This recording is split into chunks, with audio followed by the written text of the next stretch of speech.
돌고 도는 60갑자 37번째 경자일주입니다. 경자일주. 경자일주 벌써 딱 봐도 경금, 금의 밑에 자수. 와, 엄청 차죠. 네, 차가워요. 자수라고 하는 물 자체도 거의 얼음물. 경금이라고 하는 바위도 되게 차갑고. 여러분들 이제 등산 가셔가지고 막 몸에 땀 나고 열 날 때요, 큰 바위 같은데 이렇게 들어 누우시면 바로 시원해져요. 그게 햇볕 받아서 되게 달궈져 있을 것 같지만 그렇지 않습니다. 왜? 경금의 그 금의 바위라는 게 명리학적으로는 지구가 이렇게 땅이 큰 게 있는데 이렇게 안테나처럼 뿅 튀어나온 걸 우리가 바위로 보기 때문에 지구에 연결돼 있는 그런 느낌이 훨씬 더 강하거든요. 그냥 일반적인 토를 딛는 것보다 그런 바위에서 그런 기운을 더 많이 느낄 수 있고, 그래서 이제 무속인들이 바위산 같은 그 동굴 있잖아요. 이렇게 파여 있는 이렇게 돌로 돼 있는 동굴 같은데 촉 키고 기도하고 하는 게 그런 기운을 내가 많이 받겠다라고 하는 그것 때문에 그 다 바위산 가서 하는 거예요. 그래서 웃긴 게 지리산이나 청계산에 이제 뭐 가보시면 거기는 그렇게 치성 드리는 데가 많지 않습니다. 그래요? 청계산은 목의 산이고요. 지리산은 토의 산이라서 아까 얘기한 그런 바위 그런 게 잘 없어요. 그러니까 그게 더 중요한 거기 때문에 그래요. 그런데 관악산 가보세요. 빠글빠글 있어요. 곳곳에 틈새에 숨어서 많이 있어요. 왜? 악자 들어가는 산들이 다 그런 경금의 기운이 되게 강한 산이고, 설악산, 아이고 빠글빠글, 치악산 빠글빠글 뭐 빠글빠글해요. 거기 가면 여러분들 눈에 잘 안 띕니다. 당연히 안 띄겠죠. 그 막 눈에 띄게 누가 옆에서 하고 있으면 이상하잖아요. 등산로에 있는 게 아니에요. 근데 저기 옆에 어디 보면 이렇게 약간 경계선 같은 거 쳐놓고 뭐 이렇게 우리가 그 뭐지 옛날에 고추 애기 낳고 나면 고추랑 이런 거 금줄 치듯이 그런 거 쳐놓고 거기 해놓은 데가 생각보다 많아요. 그래서 이제 이 경자일주는 신의 일주와 비슷한 어쨌거나 성향을 갖고 있죠. 위에가 금이고 밑에가 물이니까. 근데 신의 일주는 해수라고 하는 따뜻한 물, 그리고 거기에는 목도 있고 막 이렇게 섞여 있는 거와 다르게 아주 순수한 기운으로만 구성이 되어 있는 글자를 가진, 그것도 양으로 가진 사람입니다. 그래서 약간 극과 극으로 가요. 너무 순수하기 때문에. 순수한 기운이라는 게 무슨 말씀? 물이면 되게 맑은 물, 얼음 같은 고드름인데 되게 맑게 탁 이렇게 얼어져 있는 고드름 같은, 그러니까 흙 묻거나 뭐 이렇게 나뭇잎 섞이지 않은 그런 순수한 기운을 갖고 있는 일주들이에요. 그럼 그게 어떻게 좀 그러니까 사람으로 대비해서 어떻게 표현이 되는 거예요? 예를 들면 와, 저 사람 되게 순수하다 라는 느낌이 드는 사람들이 있어요. 그러니까 어떤 한 분야의 끝판왕 찍은 사람, 예를 들면 김연아 같은 사람. 그 사람 정말 스케이팅 그것만 한 거잖아요. 나머지는 잘 모르고. 그러면서 뭔가 이렇게 때묻지 않은 느낌? 뭐 이런 거. 그런 느낌의 사람들이 있습니다. 근데 이게 이제 장단점이 있어요. 아까 얘기한 순수하다는 것 자체가 어떤 한 분야에서 내가 전문가가 되거나 어떤 걸 집요하게 파거나 이런 능력은 대단히 뛰어나고 그게 잘 맞으면 좋은데, 자, 순수한 사람은 뭔가 티끌이 들어오거나 뭔가 섞이거나 뭔가 이렇게 불순물이 생기는 것 자체를 용납을 못해요. 그러면 사회적으로 어울려서 저 더러운 놈, 똥 싸는 놈도 있고 저 토하는 놈도 있고 다 있는데 그걸 못 받아요. 난 순수해야 되기 때문에. 그래서 이제 왜 기본적으로 경자일주분들은 무속인도 많아요. 아까도 얘기했지만 안테나, 그런 순수한 기운 이런 거 자체가 그런 걸 암시하고 있고 내포하고 있기 때문에 이제 구성이라든가 또는 환경이라든가 이런 걸 보기는 해야 되겠습니다만, 유명한 무속인들은 경자일주 생각보다 많습니다. 그리고 너무 이제 차갑고 순수한 힘이다 보니까 냉혹해요. 그냥 보면 아주 냉정하고 냉혹하고 정말 찔러도 피 한 방울 안 나올 것 같은 그런 느낌? 그래서 외롭죠. 왜냐면 자기는 너무 순수한데 나랑 똑같은 순수한 힘이 만나면 참 좋겠죠? 그래서 이 경자일주가 추구하는 순수함의 끝판왕은 병오일주. 태양. 따뜻한 태양이 자신을 비춰주는 걸 원하는데, 자, 벌써 자수와 오화가 충이죠. 좌오충이고, 병화와 경금은 화극금해요. 내가 추구하는 순수함은 나를 힘들게 합니다. 그래서 사회생활이 힘들어요. 이런 분들은. 너무 순수해서. 그래서 저는 예술 방면이나 또는 그런 그러니까 미술, 음악 이런 쪽, 그러니까 순수 예술 정말 그거에서 끝판왕을 추구하는 그런 쪽으로 잘 풀리시는 게 좋지 않을까. 근데 이제 그런 외로운 길이죠. 그리고 이제 아까 얘기한 대로 이게 너무 한쪽으로 치우쳐 있고 순수하다 보니까 사회적인 생활에서는 되게 이제 약간 뭐랄까? 와, 저 사람 어떻게 밥 먹고 살지? 막 이런 느낌이 드는 사람들이에요. 할 줄 아는 거 거의 뭐 그거 하나 빼고는 아무것도 없고 막 이런 느낌? 야, 쟤 밥 먹고 살 수 있나? 저 진짜 저거 안 되면 쟤는 진짜 취직은 할 수 있을까? 안 돼요. 안 돼요. 삶이 힘들어져. 뭐 그런 쪽에 가까운 일주입니다.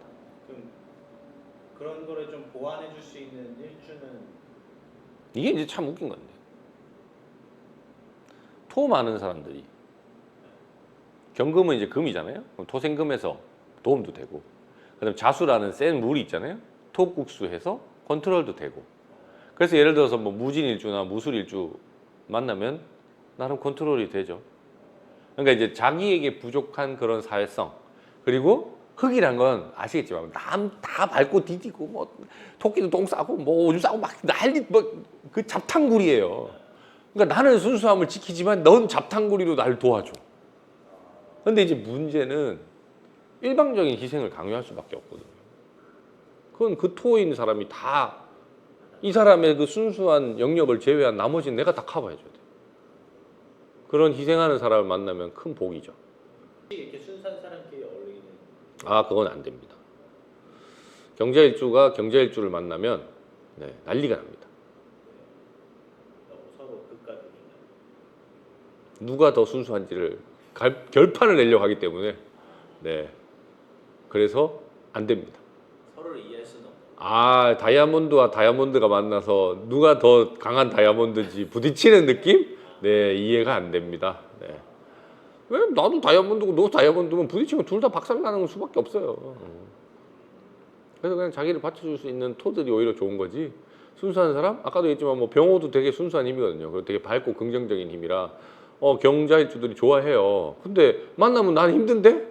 걔의 텐션을 내가 못 따라가요. 병호일주는 그냥 활활 타고 있는데 뭐 항상 신이 나 있지. 그리고 그 사람이 우울한 상태로 가면 벌써 문제가 있는 건데 병호일주가 이러고 있으면 이상한 거예요. 그 사람 어디 아프거나 문제가 있는데 그러면 해결이 안 돼요, 서서. 그래서 이제 옛날부터 이 경자일주는 독수공방한다는 말들이 많아요. 남자도 그렇고 여자도 그렇고 그 배우자 운 자체도 좀 약하고, 그리고 자녀도 힘들어요. 자녀는 나는 순수하니까 그 자녀가 나하고 다를 거잖아요. 제가 뭐 얘기했잖아요. 부모와 자식은 사주가 똑같은 확률이 제로이기 때문에 나와 다른 존재가 태어났지만 이해할 수 없습니다. 나의 미님인데 왜 나랑 왜 다르지? 이러고 이제 미친 듯이 싸우게 되는 거예요. 그래서 이제 옛날에 고전에 많이 보면 이제 독수공방하는 사주로 경자일주로 구성되어 있는 여러 가지 사주들이 많이 거론이 되는 이유 중에 하나가 그겁니다. 맑은 물에는 토끼가 가서 물도 안 먹어요. 너무 맑으면.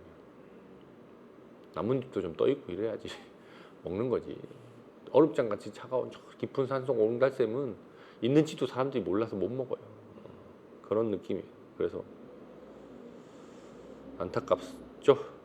근데 이제 중요한 건 그래서 내가 어떤 그런 나의 순수한 영역을 펼칠 수 있는, 보통 그게 뭐 예술 쪽이긴 한데 그거가 맞는 걸 찾아내는 순간 거장이 될 확률이 아주 높은. 왜냐면 되게 예민하고 그런 거에 민감하고 또 뭐랄까 정말 다른 사람들이 그 사람의, 예를 들어서 연주하는 사람이다 그러면 그 연주를 들으면 막 다른 사람에게 감동을 줄 수 있을 정도의 그런 역량은 가지고 있는 사람. 명확하기 때문에 자기의 명확한 선이 있어요. 그러니까 내가 표현하고자 하는 게 명확하고 그걸 다른 사람에게 전달할 수 있는 정도까지의 능력이 되는 사람. 그러니까 그걸 찾기가 어려워요. 근데 너무 순수하니까. 근데 그것만 찾으면 뭐 거의 대박이 나는. 그리고 이제 글자 자체도 이미 금수쌍청으로 아까도 얘기했지만 차갑고 순수하고 이런 거라서 되게 고고하고 뭐 이런 느낌이에요. 그러니까 뭐 잘난 것도 없는 놈이 고고한 척하면 얼마나 누가 좋아하겠어요. 주변에 안 되는 거지. 아까 정우성 얘기했지만 정우성도 노력하고 사는데 어디 쭈꾸미 같은 것들이 그거 하자고 뭐 아무것도 안 하면 안 생기는 거예요. 그런 거예요. 유명인 찾아봤더니 말씀하신 게 좀 있는 것 같아요. 조순우, 아, 강민경, 이게 압권인데 조수미. 조수미 맞습니다. 네. 그분 정말 대단한 걸 찾았기 때문에 그걸로 끝판왕이에요. 네. 따라갈 수가 없습니다. 뭐 내가 좀 안타까운 거는 이제 이 안 그래도 제가 그분 이제 페이스북 이렇게 돼 있어서 요새도 막 콩쿨하고 막 듀엣으로 이번에 앨범 내셨다고 젊은 남자 뭐 아이돌인가 걔하고 막 내셨다고 해서 막 찍는 장면도 보여주고 다 좋은데 이분의 단점이 하나가 있어요. 본인은 정말 그 재능을 타고났어요. 딴 사람들이 노력 안 해서 자기만큼 안 된다고 생각하더라고. 자기 이제 후학들 이제 그 조수미 무슨 콩쿨 대회 뭐 이런 것도 하시더라고요. 근데 애들 다 잘하는 것 같은데 자기 맘에 안 차나 봐. 근데 그건 본인이 정말 그 능력을 타고나신 거예요. 그렇게 되는 사람이 없어요. 그게 되나 그게. 아니 그 사람들도 얼마나 노력하고 얼마나 고생한 사람들인데 왜 쟤는 이만큼 못하지? 뭐 이런 거. 아니 그건 본인의 능력이에요. 그걸 원래 그렇게 타고나지 못한 사람은 정말 죽을 똥 살 똥 노력해서 그만큼 간 거예요. 그럼 인정을 해줘야 되는데 아니 이 정도가 안 되나? 뭐 이런 느낌? 아니 그래서 역시 그분 정말 딱 경자일주 그러면 조수미 생각하시면 될 것 같습니다. 아주 여러 가지 드러난 면에 있어서 아주. 그래서 뭐 그분 옛날에 뭐 무릎팍도사 나오면 여러 가지 예능에 나온 거 보면 외국 유학 가서도 되게 외롭고 시기 질투도 많이 받고 근데 그걸 자신의 능력으로 다 뚫어내는 그런 강인한 힘이 있는 사주예요. 근데 이제 결국은 아까도 했지만 외롭다, 독수공방, 아직까지도 결혼 안 되고 남자에게 별로 관심도 없을 거예요 이제. 뭐 약간 그런 쪽으로 이제 가는 거죠. 근데 그분은 그분 나름대로 이제 예술적 세계를 찾아서 그런 후학 양성 등등등도 하고 자기는 노래할 때가 제일 즐겁다고 그때도 얘기하더라고요. 그거 당연한 겁니다. 내가 뭐 거기에 막 이렇게 빠져서 막 할 때는 거의 접신 수준으로 하시는 거기 때문에 즐겁죠. 환희가 있으니까. 그래서 강민경도 그렇고 조수미 선생님도 그렇고 경자일주의 아주 대표적인 예입니다. 그걸 놓고 보면 이제 조승우와 강민경도 결혼이 어렵겠구나. 독수공방 하겠네. 약간 때가 묻어야 되는데 때가 묻지 않는. 조승우 배우도 이렇게 연기나 이런 걸 놓고 보면 뮤지컬 할 때도 그렇고 약간 이렇게 신들린 느낌이 있어요. 근데 이제 조금 다른 거는 이제 그분들의 구성이 좀 다를 거라는 생각이 좀 드는 이유는 조승우 배우는 그래도 약간의 이제 예를 들어 타짜 이런 거 보면 연기 너무 잘하지 않습니까? 그런 걸 놓고 보면 저 사람은 그래도 약간 사회에 찌들었구나. 돈의 잔악계라고 우리 자본주의가 나가는 괴물 뭐 이런 것처럼 약간 그런 게 오히려 가정을 이루거나 또는 사회생활 하는 데는 도움이 오히려 더 되지 않나 그런 생각은 듭니다. 한마디 말씀드리면 송은이는 잘 모르겠는데요? 뭐가 순수하지? 순수하게 웃기고 순수하게 웃깁니까? 독수공방은 맞는데 순수한 건 잘 모르겠어요. 옛날에 그 무한도전 짤 이런 거 보면 그 노홍철, 김재동 그다음에 또 누구야? 하여튼 연예계에 결혼 안 한 못생기고 이렇게 지상렬 막 이렇게 모여서 서로 이렇게 연결시켜주는 그 짤들이 있는데 송은이가 격분하는 장면이 나와요. 나랑 쟤들을 엮지 말라고 격분하는 장면 나오는데 그 독수공부하는 사람들 다 이런 이유인가? 그건 잘 모르겠습니다만 송은이 씨는 잘 모르겠습니다. 그냥 경제일주로는 안 보입니다. 저희는 대세 나오는 거니까 그 정도? 박명수까지. 박명수는 많이 물들었네요. 자본주의에 많이 물드는 경제일주가 아닌가 그런 생각이 들어요. 이분들한테 얘기를 내년 말씀해 주시면 어떨까요? 이분들한테 내년은 큰 문제가 없어요. 이분들한테 가장 큰 문제는 내후년인 병호년입니다. 왜죠? 아까 얘기했잖아요. 병호라는 걸 본인들이 추구하는 해입니다. 너무 좋아요. 하지만 힘들죠. 가기가 될 수는 없으니까. 그러니까 오화라고 하는 게 이제 결국 관이거든요. 자기한테 병호라는 건 관입니다. 그러니까 그 동안에 내가 노력한 게 있으면 그 해에 상도 받고 인정도 받고 유명해질 거예요. 하지만 그걸 하기 위해서 힘들겠죠. 그 해에 더 노력을 해야 되니까. 그리고 이제 그렇게 관이 세게 들어오는 해에는 나도 뭔가 상 받고 싶고 나도 더 유명해지고 싶고 이런 욕구가 생겨요. 근데 아까도 얘기했지만 너무 순수한 힘들이 그걸 하려면 사회적으로 어쨌거나 인정을 받거나 그런 여러 가지가 있어야 되는데 그게 내가 그전에 준비가 되어 있다 그러면 되게 쉽게 갈 거고요. 그게 아니면 그 해가 힘든 한 해가 돼요. 그래서 아까 말씀하신 분들 뭐 조승우 배우도 그렇고 뭐 나머지 분들도 내후년에 아마 상복이 있을 확률이 되게 높아요. 근데 이제 그럼 그동안에 얼마나 내가 활동을 했느냐, 어떤 걸 하고 있느냐에 따라서 판가름이 나겠죠. 뭐 예를 들면 조승우 배우한테 만약에 제가 추천한다 그러면 올해는 이미 갔고 내년에 좀 작품을 좀 잘 선정하셔서 좋은 작품에서 영화 뭐 하면 뭐 큰 상을 받지 않을까? 그런 느낌도 듭니다. 예를 들어서 이정재 배우가 오징어 게임으로 막 상 휩쓸듯이 그런 작품을 만날 확률이 있어요. 조수미 선생님도 마찬가지로 그럼 이분들은 좀 해외로 가는 건 어때요? 괜찮습니다. 왜냐하면 이렇게 자수, 물이라는 거가 자체가 역마의 기운을 가지고 있거든요. 물이라는 거 자체가 이제 흘러야 되기 때문에 고여 있으면 썩어요. 그런 기운을 본인들이 가지고 있고 그리고 그 병화라고 하는 거 자체가 화의 관이기 때문에 언어적인 뭐 이런 것도 되거든요. 그러니까 당연히 내가 쓰는 언어가 아닌 외국 언어를 활용하는 게 더 도움이 되는 건 맞죠. 그래서 내년에 준비를 잘 하셔서 내후년에 큰 상을 받을 수 있는 기회를 많이 만드셨으면 좋겠습니다.